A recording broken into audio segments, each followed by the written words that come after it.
Hello Junior Tuckies, I am Mrs. Burenkamp and in today's lesson I will be covering transactional writing. Specifically, I will be going over the agenda and minutes. So let's ask the question, what is an agenda? Good news with this lesson is that you will be using this in your everyday life.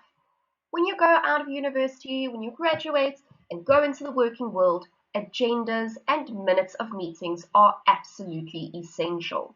So what is an agenda?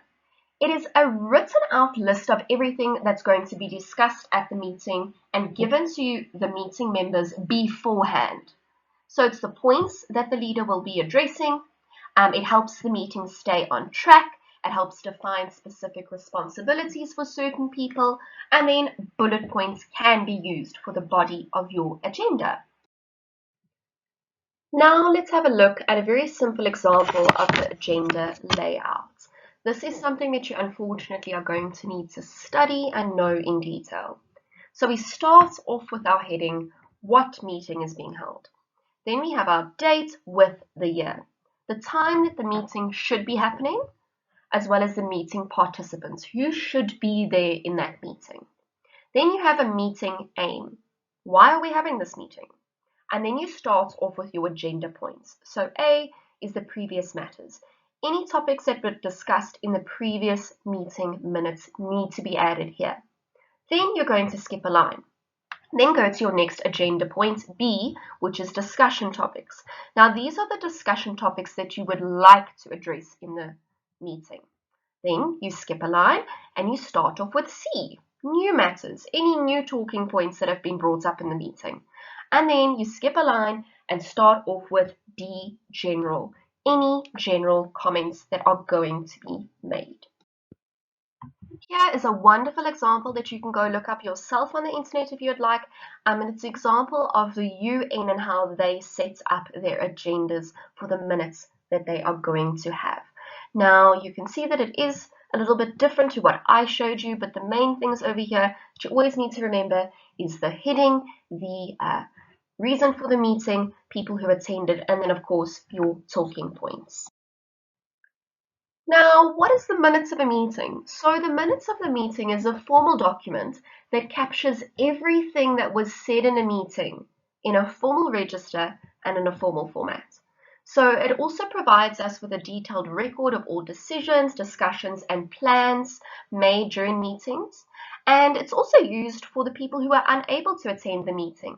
They can read the minutes of the meeting at a time that suits them.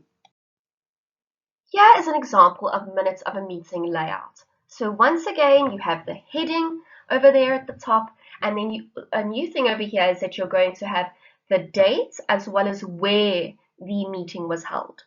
Then you'll move on to your agenda points. You'll add in your agenda points over here, and then your participants, everyone who attended, and then remember to also add in any absent members of the meeting. Then you will skip a line and start off with your opening and welcome.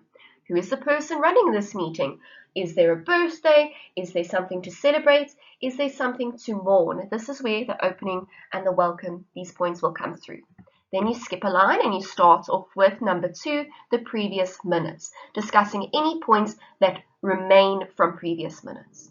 Skipping a line, going off to number 3, arising matters, any matters that are reoccurring in these meetings. Then you skip a line and go on to number 4, new matters, any new matters arising in the meeting. So I gave an example over here with 4.1, grade 12 learners need more language practice. And then 4.2, marking of assessments will be split up. That is how you will number the difference and new matters. And then you skip a line and go off finally to number 5, your general. So any general comments that were made by members attending this meeting. Here is a very formal example of a meeting layout. This is from the SRC of the University of Pretoria, and you can get these online as well, and they provide these to all of their members as soon as they can.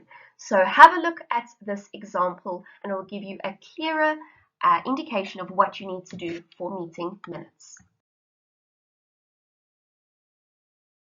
That's all for today, Junior Tuckies. I hope this lesson helped you understand the meeting minutes as well as the agenda.